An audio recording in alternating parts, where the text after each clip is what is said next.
Odinana buzondo Emano wero luneti mpudasi Umigbo chiaria Pambose oneti N'ụtụtụ n'abalị ọ nọ na nkuzi Eze-Ana Ugochi tubelu onye ọma na oraifite onye mgbasa ozi ọma ọdịnala gaba n'ihu Eze-Ana Ugochi tubelu onye ọma na-eje mmadụ ọdịnala bụ ụzọ ndụ gaba n'ihu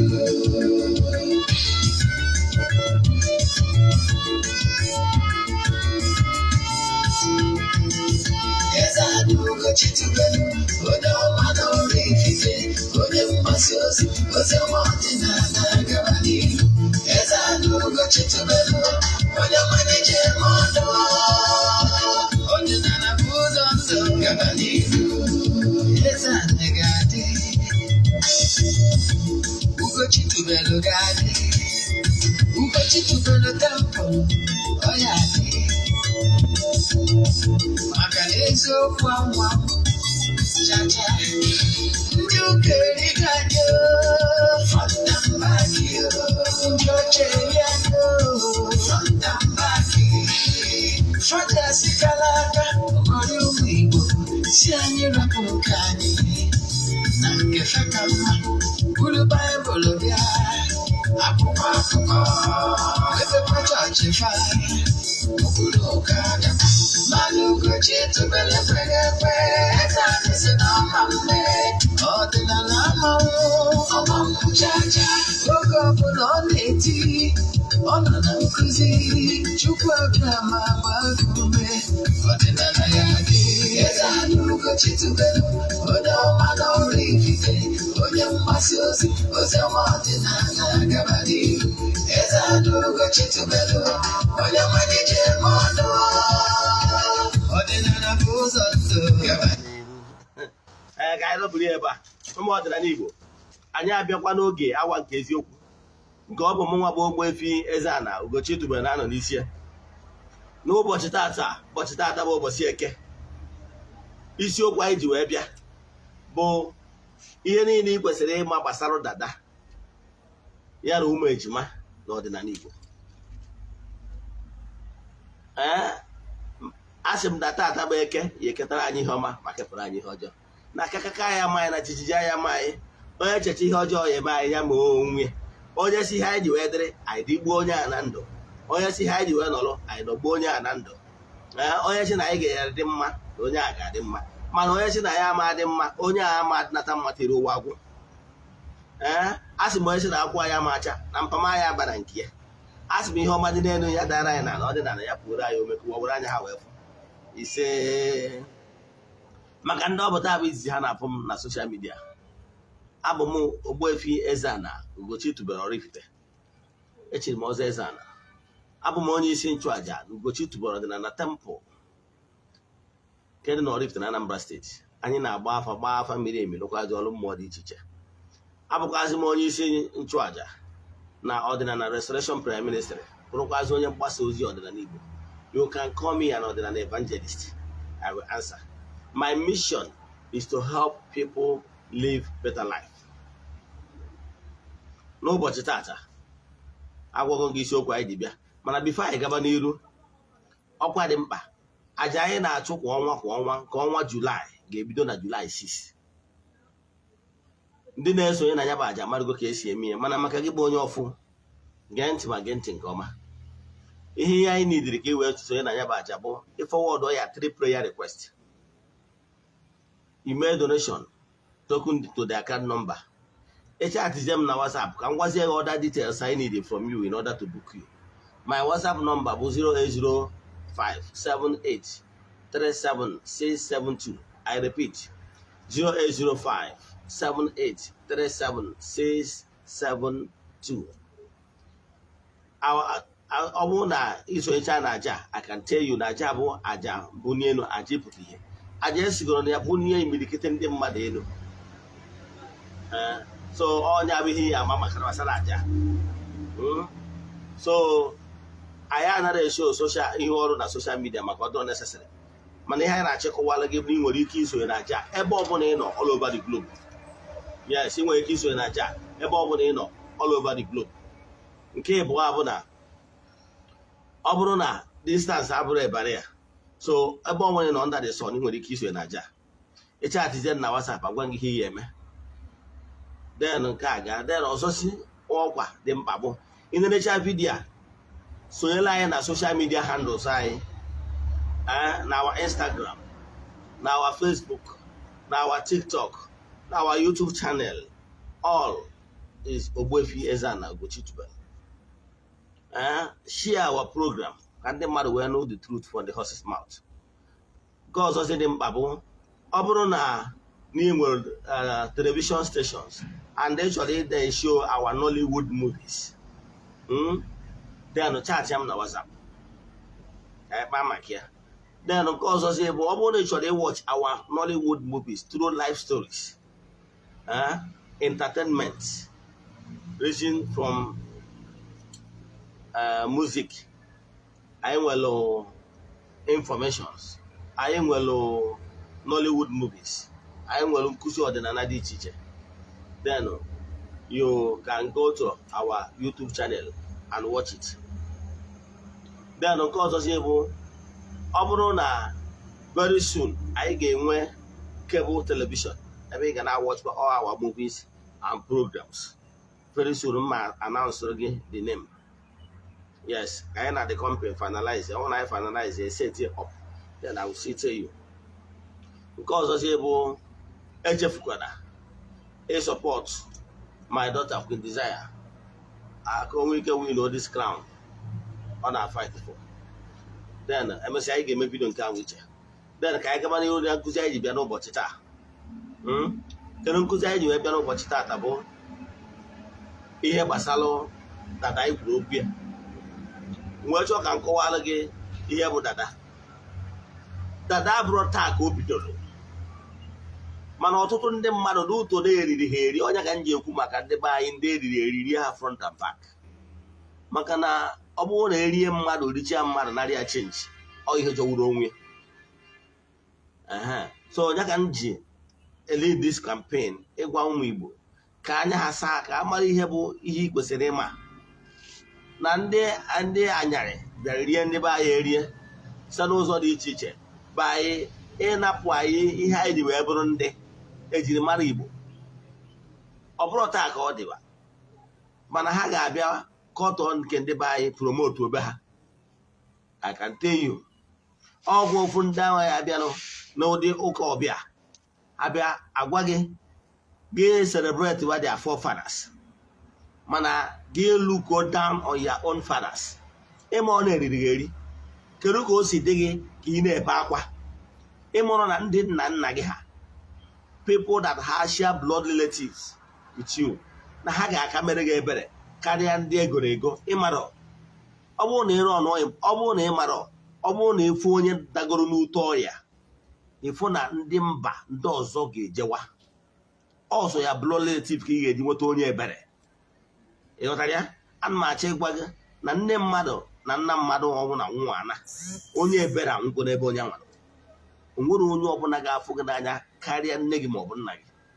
Ọ sịkwarị na o nwere ihe bụ ihe na-ese okwu between two of you. Mgbe ọ bụla iji emenatara ya, si ya nna m adị m sorry maọbụ nne m adị m sorry, ohi ọsọ ya bụ na onye na-esere ụnụ, ọ ga-adị isi ya solve ya dan mgbe ị nwere serious problem of the same magnitude with someone external. So ọ bụrụ ya ka anyị bịara ịkụzi na mana ihe chọrọ ịkọwara gị bụ ka ị malụ ka ị ghara ịda adaberozi n'ihe ndị ọzọ ndị anyarị na ndị ihe na-abịa akọwara gị. O nwere ihe dị evil na-enwelu na-amụrụ mmadụ ọ bụrụ dada. O nwere ihe dị evil na-amụrụ mmadụ ọ bụrụ ejima. Ihe niile ahụ misconception ụfọdụ ndị mmadụ nwere. Etu o ji abụ ndị mmadụ mụta dada, ndị anyarị abịa gwa gị na o nwere ihe dị ka ụdị ha gị ji ekpochapụ nwatakịrị isi, i wee kuru nwa Chukwu nyere gị wee jenye ofu ofeke under the guys na ọ na-represent ụka ọbịa. O wee bido mee cast and bind.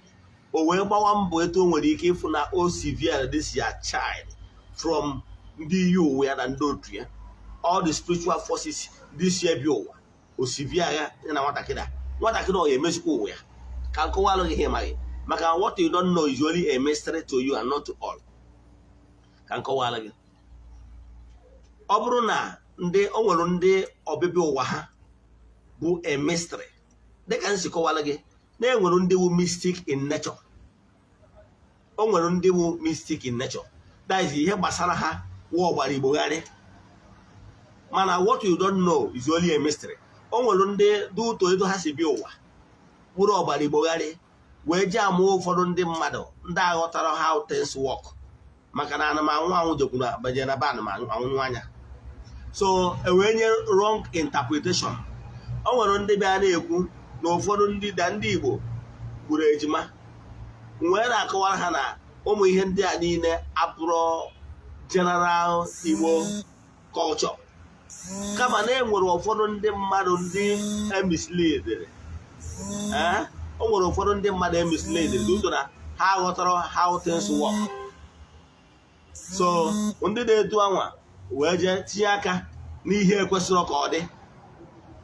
So example na ka m nwere ihe ịma ma arụghị atụ ihe ịmaghị, maka ndị ma nkụzi mana ndị ala ka iji ihe mmadụ ma wee marị atụ. Na eze David nọ n'ime ebe ya n'ime ụlọ elu ya wee fụ ọmarịcha nwaanyị na-asa ahụ, wee jụwa ndị odibo nwaanyị bi ebe dị etu a koro onye dị ha. Wee sị ya na nwaanyị abụ nwunye ofu n'ime ndị agha ya. O wee sị na ya chọrọ nwaanyị a si were di ya tinye n'ihu ọgụ ka e gbuo di ya ka o wee kpọrọ nwunye ya. Ihe a bụ ihe David mere, mana maka ihe o melụ o wutere Chukwu okike nke ukwuu.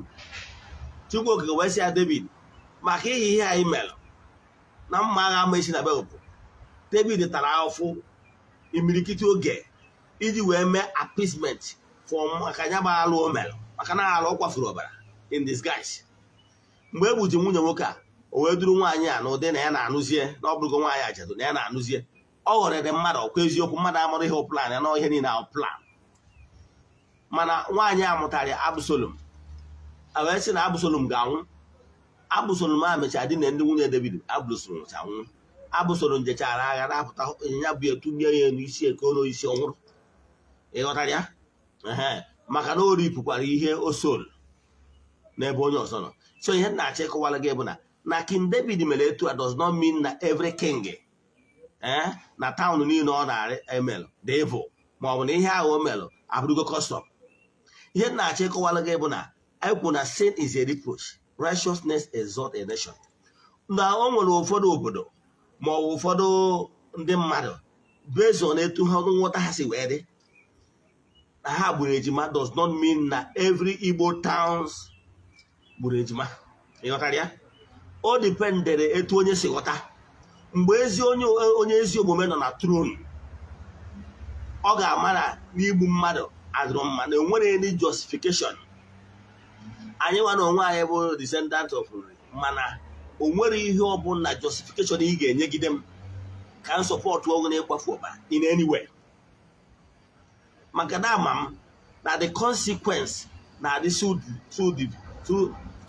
too severe. Ọ dị abụ obere, ọ bụrụ ọkụ agba ngadara wee na-anya. Mana onye aghọtara ụfọdụ ihe na-eme na mmụọ ama aghọta ya. ihe gbasara ịkwafu ọbara dị too serious na onye ghọtara ya nọ ya mara ọdọrọ fecha ka ịkwafu ọbara. Ọ bụrụ gwanụ confession ndị ụka wee kwafu ọbara echi je ya ọmụala all something very serious. So o nwere any justification ọbụla onye ọbụla bụ onye ma ihe gbasara ọdịnala na ịkwalụ ga-enye ị ga-eji wee je kwafu ọbara, maka na ịkwafucha ọbara punishment ya dị, and na o nwere ihe ọbụla mere gị onye mesịala gị onye na-apa ya amana ọ dị adịzi. You must face the cleansing, you must face the ịkwalụ. Onye agbata na even the Israelites, the elders, mgbe ha kpọgburu nwanne ha nwoke n'obe bụ Jizọs, ha si let the blood be on our head and on our children's head. They understand that nothing goes for nothing. They understand that what they are trying to do is dastardly act and they must be penalized. How? They understand it very well. So ọ bụrụ na onye ọbụla na-enye justification na ị nwere ike igbu mmadụ n'afọ onye ahụ adịghị edu gị nke ọma. So ị na-achịkọwalụ gị na o nwere mgbe ọdịnala Igbo sọpọtụrụ ndị mmadụ ha gbube mmadụ nọ nda ejima, mana e nwere few individuals ndị aghọtara how things work, ndị adị aba na mmụọ mara na ihe ha na-eme bụ sacrilege. They went on and do it. So what I'm telling you here is that what they did does not represent the genuine Odinana spirituality. So those people made it in error, and is not right for you to Igbozie na Odinana Igbo gburu mmadụ. Odinana Igbo egburu mmadụ kama na o nwere some individuals baby na ha nọ na throne dịka opi ma ọ bụ igwe, out of their own ignorance ha mee ya under their custom, because na ajọ mmadụ dịka nsi wee kwu na righteousness exalts a nation, sin is a reproach. O nwere some their leaders nwere bad leaders. Their leaders based on myopic small understanding onwell onye order ka egbuo ejima based na nghọta ya. Ihe a onye ka ndị agwa gị na adara m preach gbasara custom. Ihe na-preach bụ ọdịnala. Ọdịnala bụ the Igbo spirituality, the holiness in that Igbo spirituality ngwa no a movement. Mana custom, many custom nwere kọma. Many custom will come, and that's why in again kusim adịm preach Odinana Igbo na omenala Igbo. No, I don't preach omenala. Maka na mana some omenala ụfọdụ be very bad, and the more on na forefront if na mu change some of the omenala. So here more when they preach bụ ọdịnala. Ọdịnala bụ nwa tokwu ihe dị ọgbụtọrọ ọgbụ. That is all the from time immemorial. Ọdịnala bụ ihe ndị Igbo ihe niile Igbo kwekọrịtara na-etu aka Igbo si ebi ndụ spiritual wise. Example Igbo kwenyelu na ọdịnala Igbo kwenyelu na igbu mmadụ mere arụ. Ọdịnala Igbo kwenyelu na mgbe iji edu nwunye mmadụ na-alụ ka imere.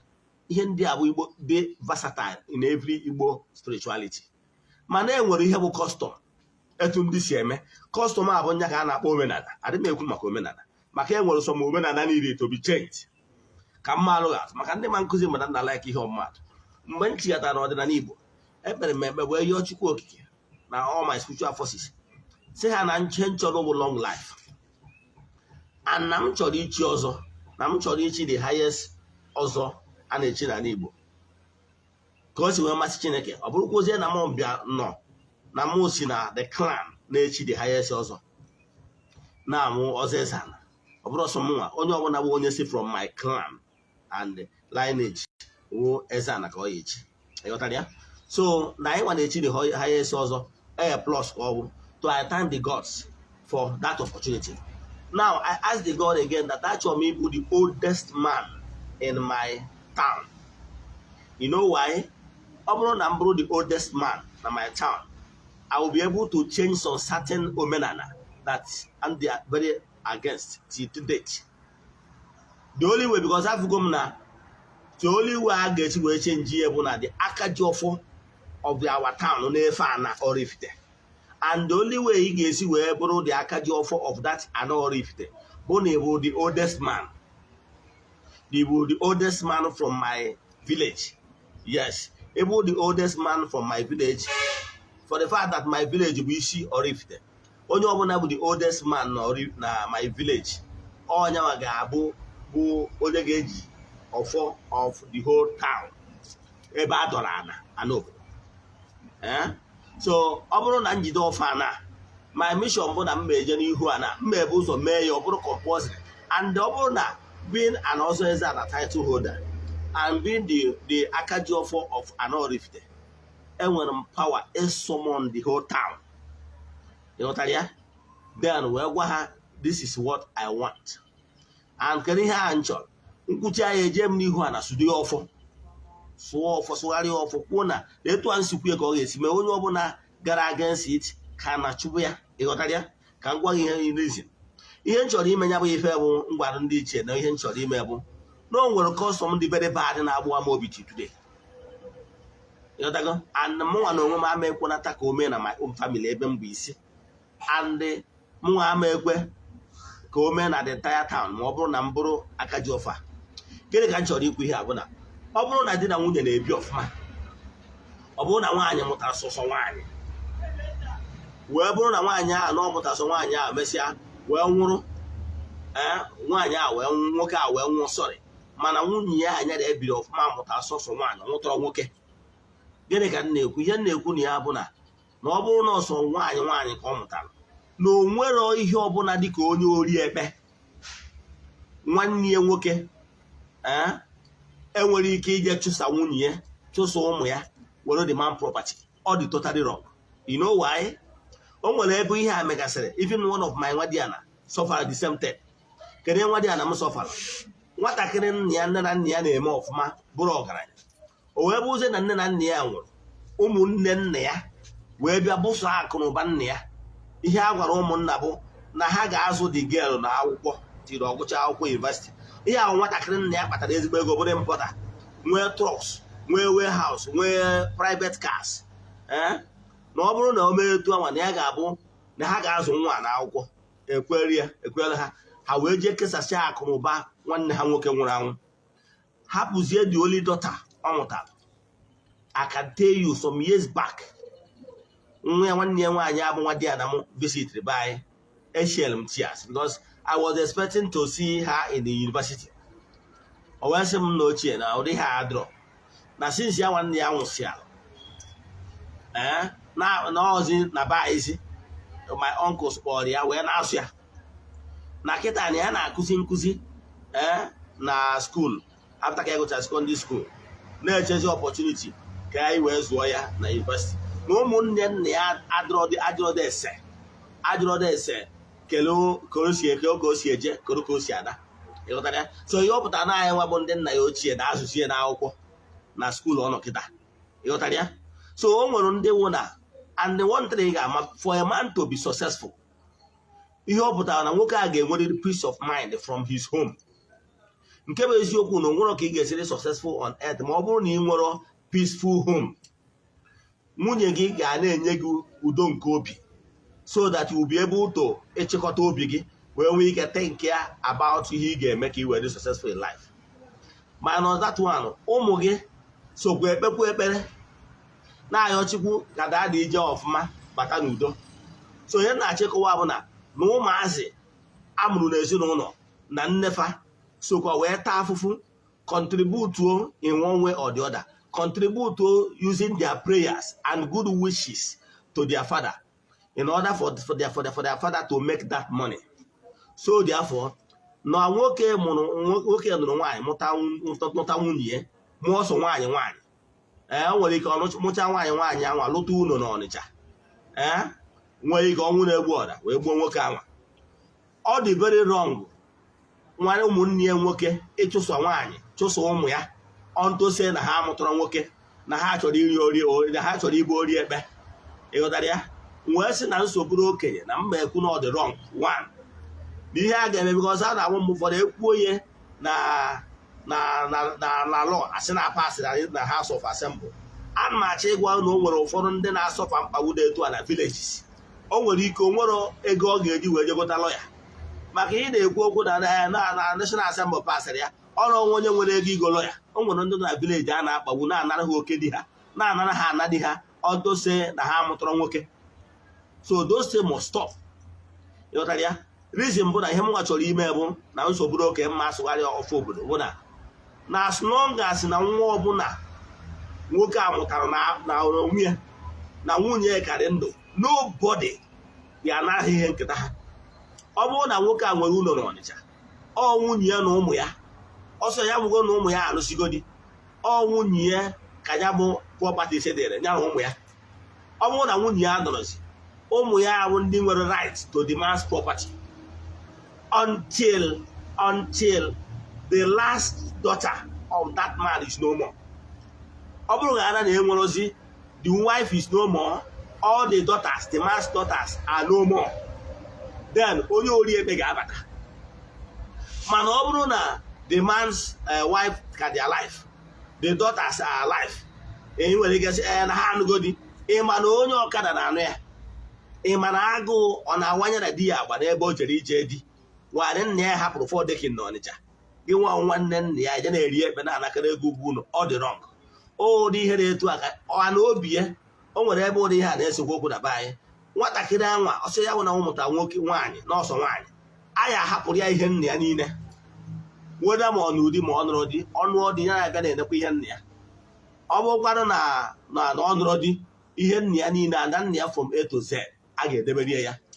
Nwanne nna abatara tọl, maka na ihe a mere ụfọdụ ji achọ ka ha gbuo nwanne fa nwoke na ọ mụtara nwa nwoke ka ha wee rie ekpe, abịaji achụso ụmụ ya. Mana mgbe ọ bụla itinyere ya until onye ori ekpe ga-abata, mgbe nwunye nwoke anwa nwụrụ, ụmụ ya niile ndị nwaanyị niile nwụọ. Ịghọtara ya? By then onye ori ekpe ahụ ga-amasị na ya nwa nwere ike ma ya adịkwusi na ndụ to live more than the man's children. Ịghọtara ya? By then ọmazie na o gbugoro nwoke a, na igbu nwanne ya nwoke does not automatically give him his brother's wealth. Ihe a ka m chọrọ ndị ogologo ndụ mma asụgharịa n'ihu ala. Onye ọbụla mere ihe dị etu a na Oraifite ya chụrụ ya. Ịghọtara ya? Ihe nna achọ ịkọwara gị bụ na o nwere ụfọdụ omenala dị very wrong ekwesịrị ichenji.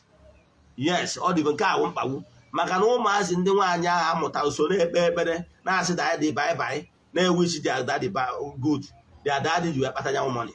So ọ dị very wrong ịnọkọtazie chụsa afa ọntụsị na ha mụtara nwoke na mmewu ka ọ bụ. Nke a bụ so enyi wee kọrọ akụkọ abụ ka i wee ghọta ihe bụ ọdịnala. Ịghọtara ya? Na o nwere ụfọdụ omenala dị wrong.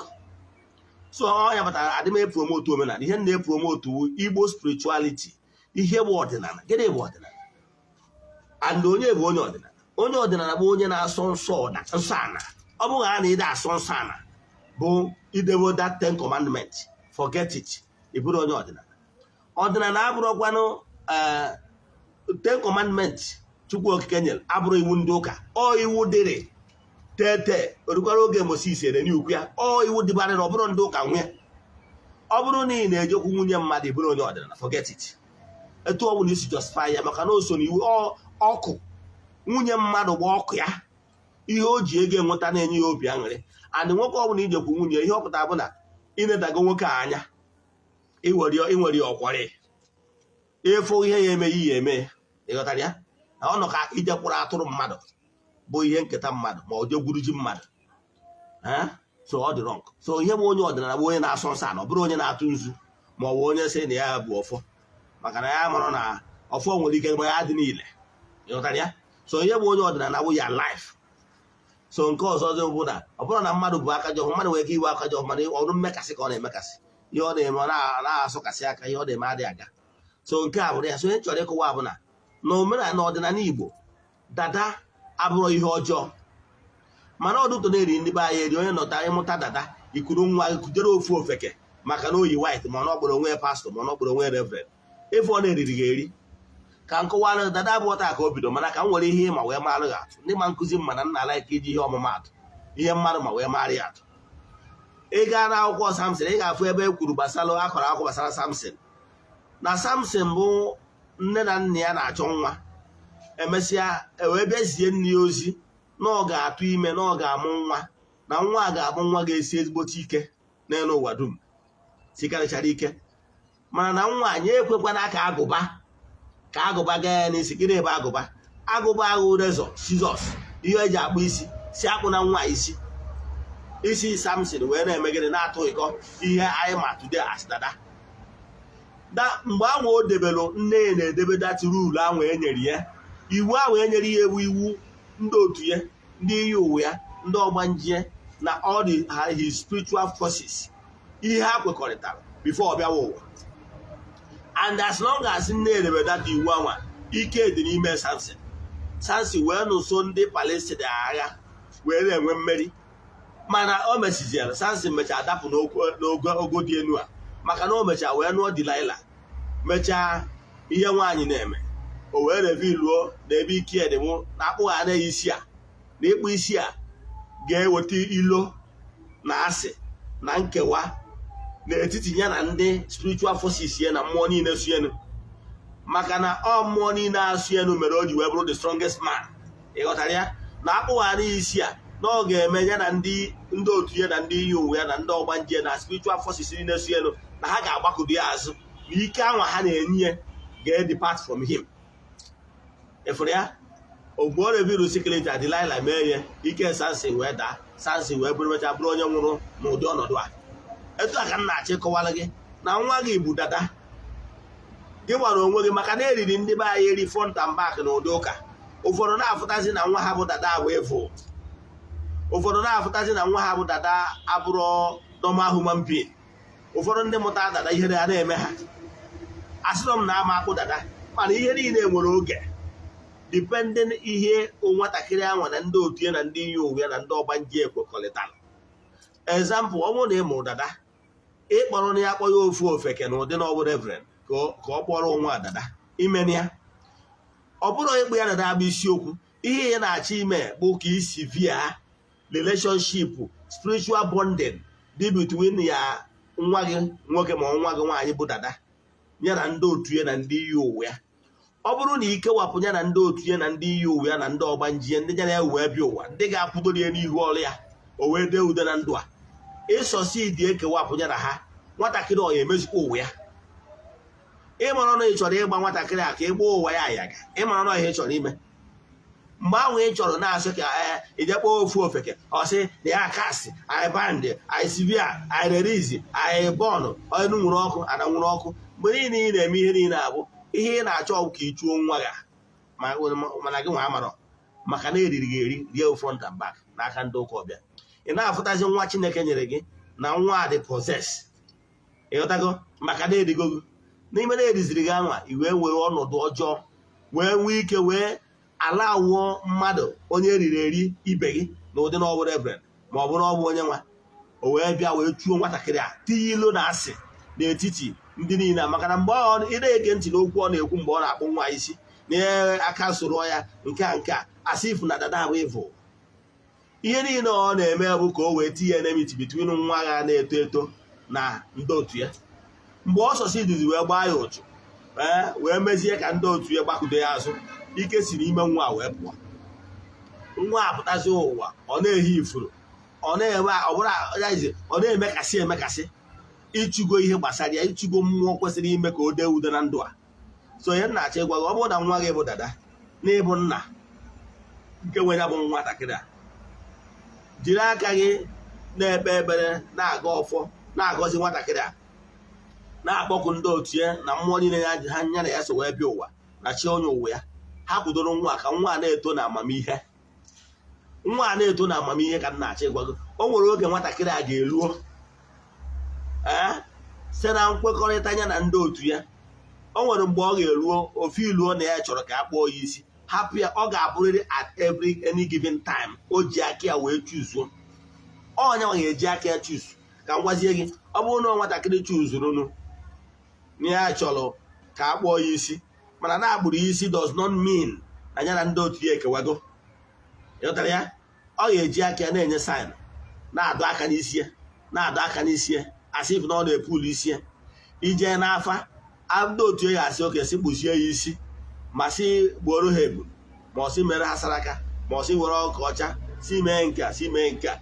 You follow all the rules ihe afa kwuru mee ya ka ị wee maintain cordial relationship between nwa gị abụ Dada na ndị otu ya na ndị yi uwe and spiritual forces ya. Ọ dị edugwu mkpa, ịghọtara ya. Nke a bụ ofe ihe ị ghaghị ime. Ị ga-ajụrịrị n'afọ na ọ bụrụ na o ji aka ya epul isie, mana ọ bụrụ na o jiri aka ya epul isie, remain cool, ma nwatakịrị a nkịtị na-ekpe ekpere n'isie ka ya na mmụọ niile ya na-eso wee bịa ụwa, ka a kwudorie ka o dị udo na ndụ a. Ọ bụrụ na iji kpụọ nwatakịrị ya isi gbaa ụwa ya ayaga, ọ na-ezu ori na-eme aka ntụrụ, na-eje na bịa palọ na-aṅụ akpụrụ achị ya, ịnago nwatakịrị a n'iyi echi ọ bụrụ akara oghere, ịghọtara ya. Mana ịhapụ ya ma onwe ya, o nwere ndị ga-ebugodo nke ha ruo 15 years, o nwere ndị na-eburu 10, o nwere ndị na-eburu 18, o nwere ndị na-eburu 7 ba adulthood.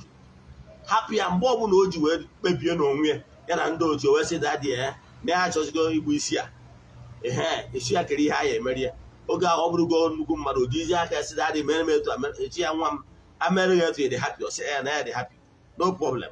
Ma ya bụrụkwa dịkwa sure na ihe ọ na-ekwusị kpọọ ya isi na that particular child adịrọ coerced by ofu onye ụka eriri eri ma ofu pastọ.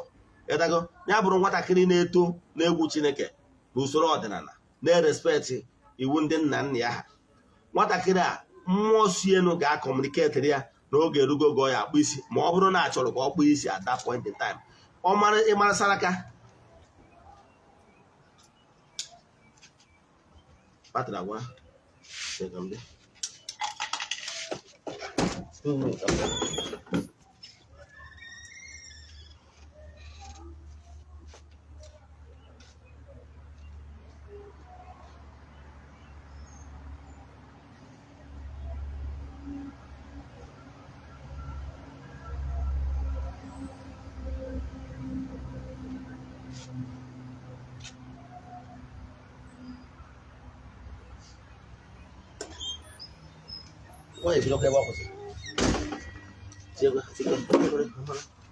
so ibido ebe anyị gwa m sorry na ọ batrị kamera anyị gwụrụ agwụ. O bidokwara ebe ahụ continue start ibido gwa m.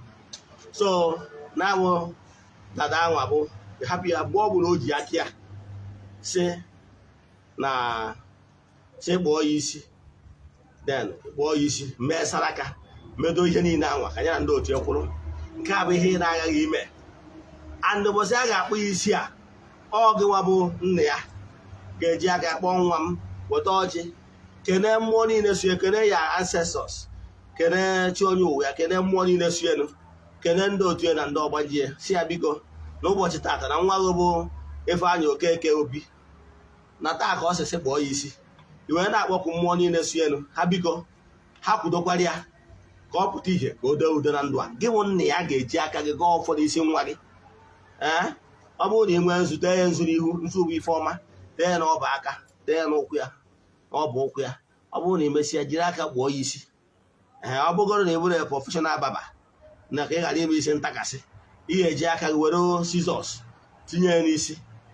O nwezi onye ọzọ baba ọzọ si inyezi permission ka ọ continue from where you stop. Ọ dị oke nke abalị. Mana ma ọgwụkwọ gị nwa ya eji aka gị bụ nna ya, yes gị nwa na-ene m anya ịbụ na onye riri eri, ọgwụ nwa ya eji aka gị wee kpọọ nwa nwoke isi. Ịghọtara ya? Nwa nwoke bụ nwa nwaanyị. Nke a bụ ihe ị na-aghaghị ime.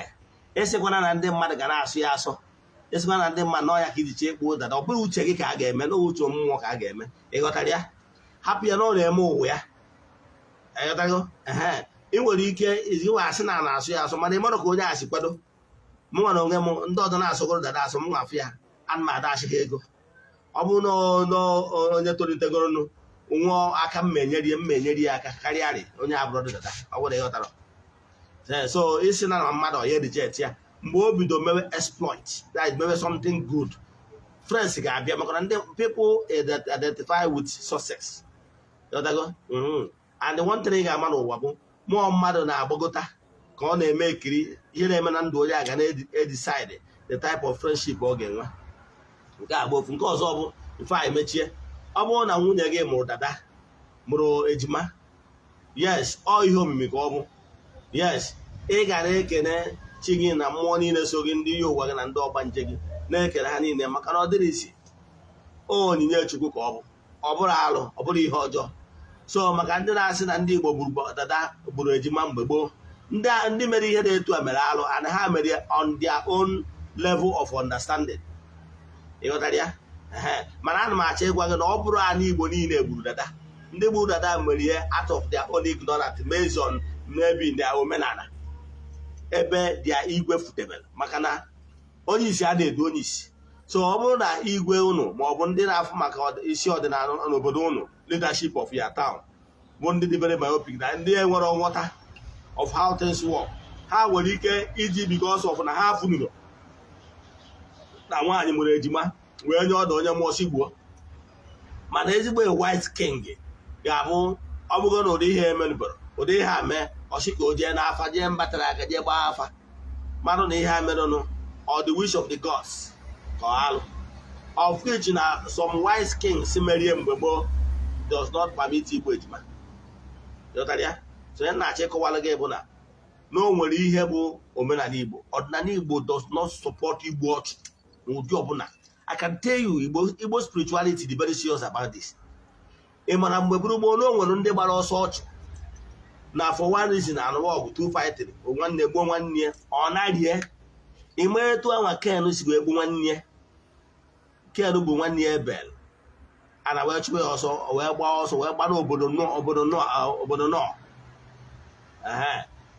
then wee nụ ebe a wee nụzie nwaanyị wee mụsawa ụmụ nke. Mana ana m achọ ịgwa gị obodo nọt, yes, obodo nọd NOD, obodo nọd ka ọ gbara ebe a ka ọ mụchara nwa wee bakwuo nwa ya were ahụ ya aha nwa ya wee baa nwa ya aha obodo anwa. Jee gụọ Genesis chapter 2. So ya na-achọ ịkọwara gị bụ na onye ọbụla gburu ọchụ na-agba ọsọ ọchụ etu Ken si wee gba ọsọ ọchụ mgbe o gburu nwanne ya ebe. So what am I saying in essence bụ na n'ihe ọbụla ị na-eme wepụ aka n'ikwu ọgbafu ọbara. Igbo spirituality does not support that. However, enwere some ọdịnala omenala sọpọtụrụ ya based on the level of exposure and the spiritual capacity of onye ọbụla bụ their king as at then. But those omenala cannot say no bụ Igbo spirituality. Igbo spirituality does not support ịkwafu ọbara of any kind. So I can tell you as somebody with authority to speak in Igbo matters. So ihe ka m kwụsị ebe a.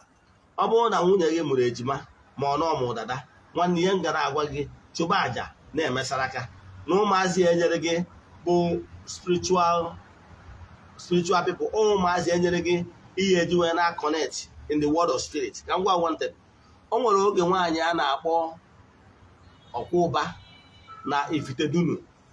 Nwaanyị a na-agwa gị so na nnukwu ụfọdụ ndị mmadụ na-akpọ eze nwaanyị, mana ana m akpọ ya nnukwu nwaanyị. Nwaanyị a na-agwa gị na-agba ọkpụkpụ Ezinifite. Tii tata ije n'obodo Ezinifite ọnwa ọ dịka nwa nwa ya nọzi na-agba ọkpụkpụ n'obodo Befa.